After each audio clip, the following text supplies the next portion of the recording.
everybody, it's Gypsy, and welcome to On the Edge of Appalachia. It is a beautiful fall day here today. The high is going to be 60. I'm very excited about that. So, today, I thought I would show you guys how to make this casserole that my mother used to make. It was one of my favorite dinners. I love when she made this. Yes, it was also my dad's favorite. So we were both very happy when my mom made this casserole. It's called Cabbage Casserole. I think the hardest part is like the cabbage, cutting it up, or grating it, however you want to do it. But first, I'm doing an Aldi's run. I have to get some groceries. First, I'm going to stop at the garden center because I need potting soil and more pots for my houseplant seedlings. They are doing so good, and I'm going to be running out of room soon. I'm really having a good time with those. But yeah, I'm going to run up to Aldi's today. Hopefully, I'm going to try picking up some ingredients to put aside for holiday baking and cooking. It's been a couple years since my son and daughter-in-law have been home for the holidays, and they said they were going to be home for both Thanksgiving and Christmas. So I'm very excited about this. They're not home. I really don't cook much because what's the point? So I'm having a good time with planning a menu and getting stuff, and I'm going to bake and cook. Now for Christmas, my son requested that I make something I used to make when he was a child. I may have made it when he was an adult too, I can't remember. He asked that I make this Italian thing. It's called struffoli. And what it is, little balls of dough that you deep fry. And then you coat them in honey. And you mound them up on a platter. And you put the candy sprinkles on top. And you just pick at it. The kids always love this, both my boys. So I'm going to make that for the first time in a long time. I'm just really, really excited. I'm going to make, my mom used to make rum balls for Christmas when I was a little girl. I'm going to make those. Really excited. I have to get those started now because you need to let those like almost cure for a long while, to get their peak flavor. So I have permission to bake with the rum that's in the cupboard. So I'll be using that. There's certain things that you don't mix with pop or use for cooking, I guess. So I always make sure before I use it. My dad was the same way. So that's what I'm doing today. So I am going to get my errands done. And then when I start making this casserole, I'm going to show you guys how to make it. Oh, it is so good. So good. Okay, so I got my potting soil. I got the large bag of the Happy Frog potting soil. And, they have like topsoil and stuff like that. When they first came out, I never heard of them. And I think I was looking for topsoil or something. Can't remember what I was looking for. And I told the guy I want something, all natural, organic, whatever. And he said, well, I recommend Happy Frog. And I said, well, I don't see that it says where it's natural and stuff. And he said, it is, but they're not certified. They don't go for the government certification because it's so expensive to get the certification. And then they have to charge their customers more, which they don't want to do, which I appreciate. So it's basically on trust. I mean, and you know what? I don't trust the government either, so what's the difference? But anyways, so many people love Happy Frog soil. And I do. I just love it. Anytime I can get it, I use it. My plants love it. So I just wanted to recommend that any of you who have not heard of Happy Frog, I can't recommend it enough. And even though they don't have the certification, they are pure all natural. Hey everybody. So I'm ready to make my casserole. Please do not mind my mess. I have taken on more than I can chew today. When I got back from my errands, I decided I was going to start cleaning out my pantries, which is something I have been wanting to do for quite some time. I just haven't gotten around to it yet. Well, like I said, I was going to start picking up ingredients for the holidays. So I need to make room. So I have this pantry cleaned out, and I still have my other one to do, but I have stuff laying around. I have piles of like food and ingredients and stuff. I think I told you I was like, with the beans I grew and dried from my garden, I was going to make like dried soups in like jars and stuff. So I have like one pile of that over here. I bagged up the holiday stuff and put that to the side, but I've got all these different piles all over the place. But anyways, getting back to the casserole. So this is cabbage casserole. My mother made this when I was a kid. It was one of my favorites. Oh, I loved it. Now, I am making half of what my mom made because she was cooking for 6. I am at the point in my life where I'm cooking for 2 at this moment, or at least today I am. Maybe when my son and daughter-in-law are home, I'll do a full recipe. But this would be for about 2 people. So what I have here is I have browned some ground meat. Okay. So I preheated my skillet. Oh, speaking of preheating, we got to preheat the oven at 350. So I'm going to set this aside. Now, there's really not too much grease in here. Usually people like to drain the grease from the ground beef. I like to keep it because I think it gives it more flavor if I leave it. And there's really not a whole lot in here. So, anyways. So, I have in this bowl, I'd say 1 3/4 cups to 2 cups of chopped cabbage. Okay, so I put that in a large bowl. I'm gonna, where's my knife? I'm a little scattered today because, again, I took on more than I could chew. So I am going to chop up a half an onion right now. So it's very easy to make, and I remember what I liked about how I like to do mine. You know,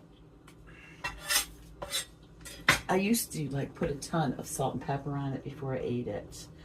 Not something I typically do. A lot of times I will add salt and pepper to what I'm going to eat, but for some reason the cabbage makes me want to have more pepper, I think, especially in salt. So I always used to load it up with that, mix it around on my plate. Oh my God, do I love this.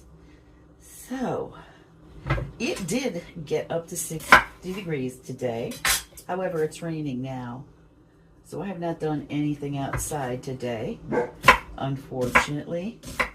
And there's a dog in here who won't go outside in the rain. Mr. Serious, and he's a bit bored. Great Pyrenees get bored easy.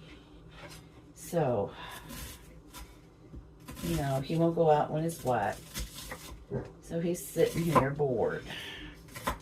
Okay. So I'm just going to give this quick chop.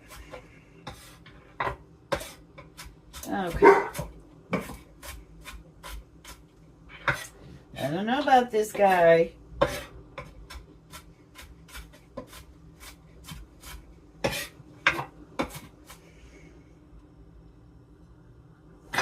Okay. So I'm going to take this onion.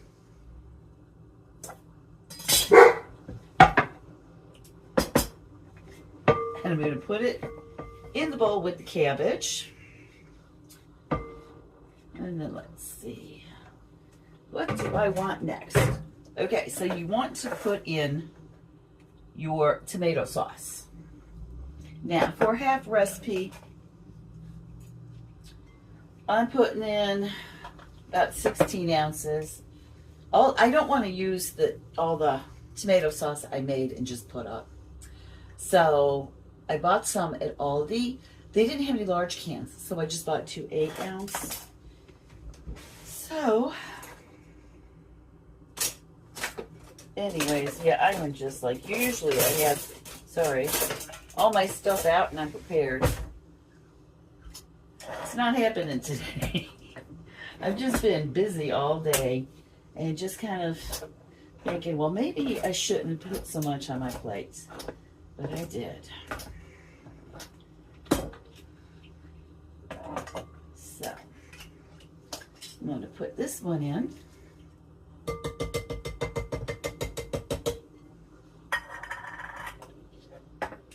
And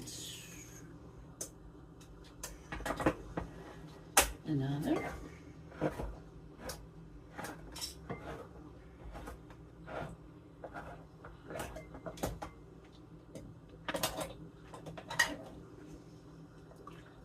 Okay, cabbage, my sauce.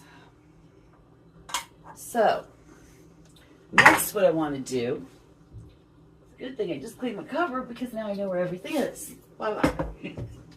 I want to put in a 1/2 cup of raw white rice. Raw. You do not want it cooked, otherwise you'll have, well, mushy rice if it's cooked when you put it in your casserole. Let's see, is that half? Yes, it is. God, I love aging. Okay. So,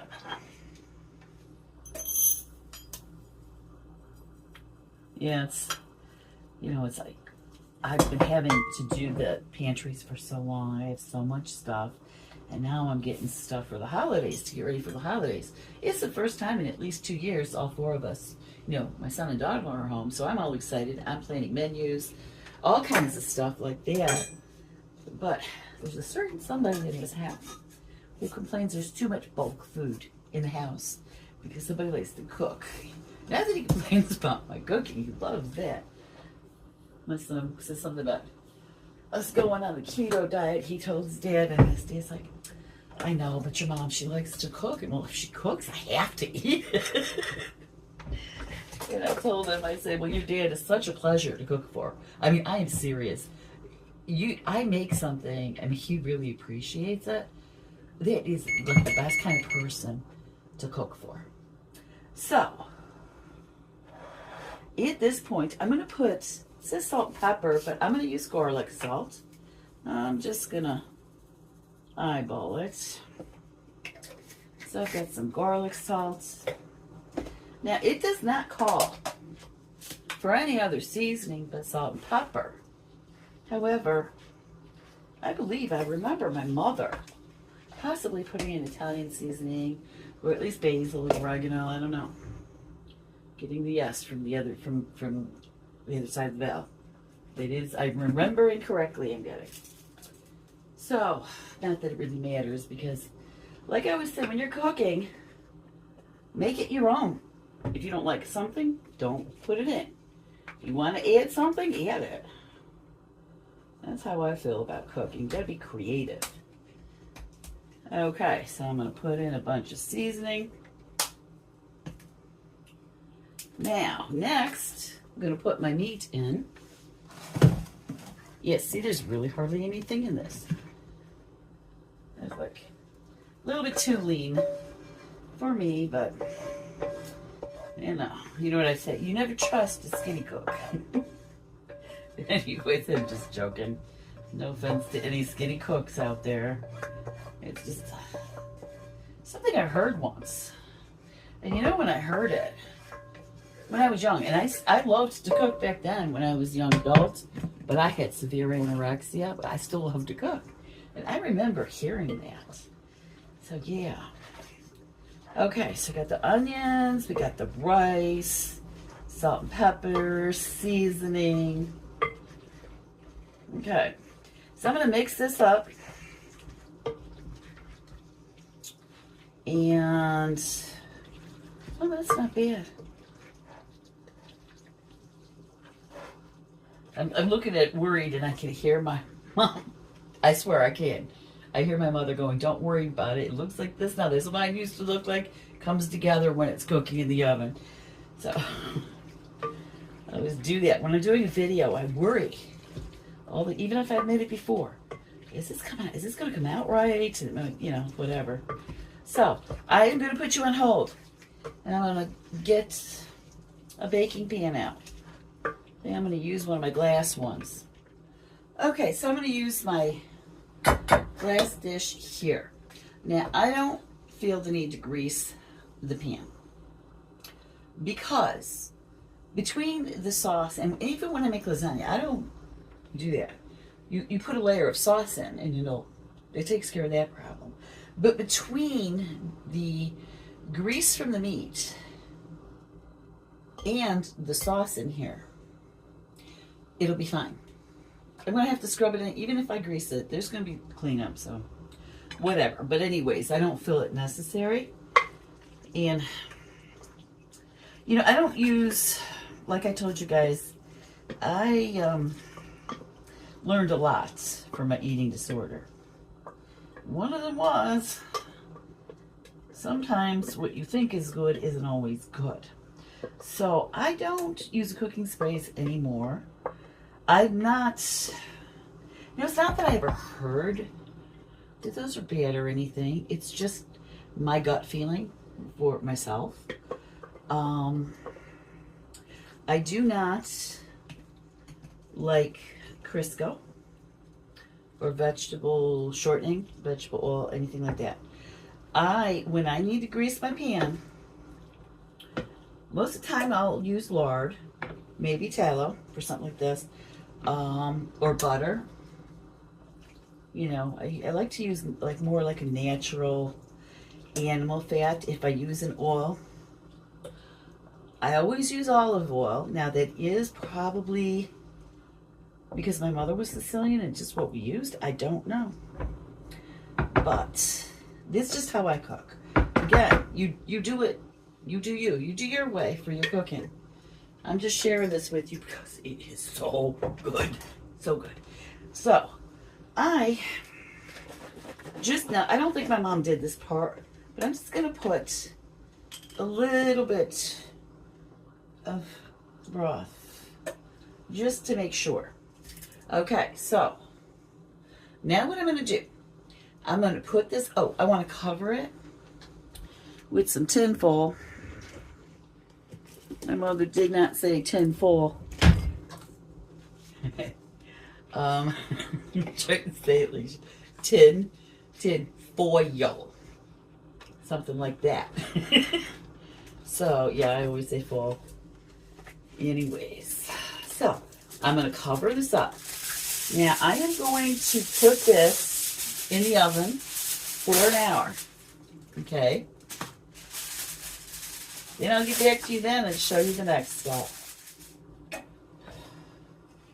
Okay, so the casserole has cooked for an hour at 350. So I just took it out. I'm going to take off the tin foil. Ooh, carefully. Steam. You might want to do that the other way. I do not have my act together today. So this is what it looks like right now. Yes, this is what I remember my mother making. So what I want to do now is I'm just going to stir this up a bit. Oops.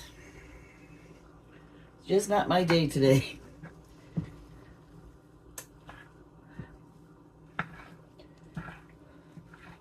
Smells good. So you just want to stir it around.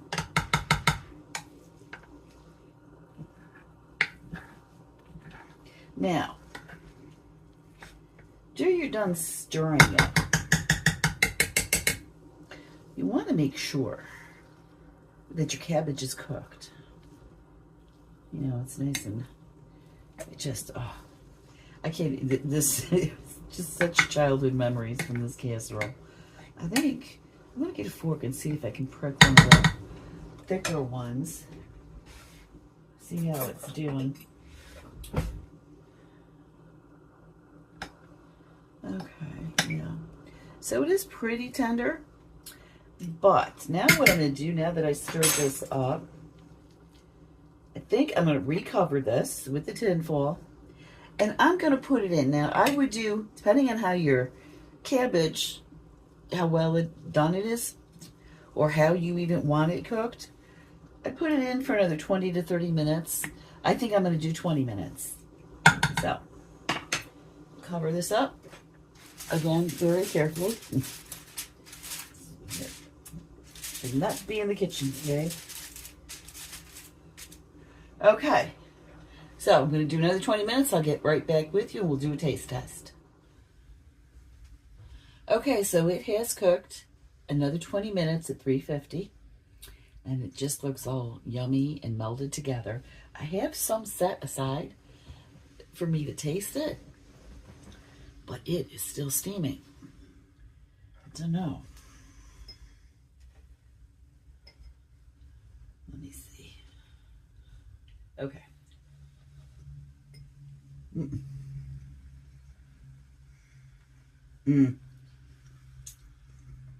Tastes exactly like my mom's. Anyways, very, very good recipe. I'll try to put it in here. Like maybe after this frame, you could freeze it and get the, freeze the frame and get the recipe. I mean, it's just so good. So good. So, it's been a long day. I'm going to leave you with that. Blessed be and make it a joyful one.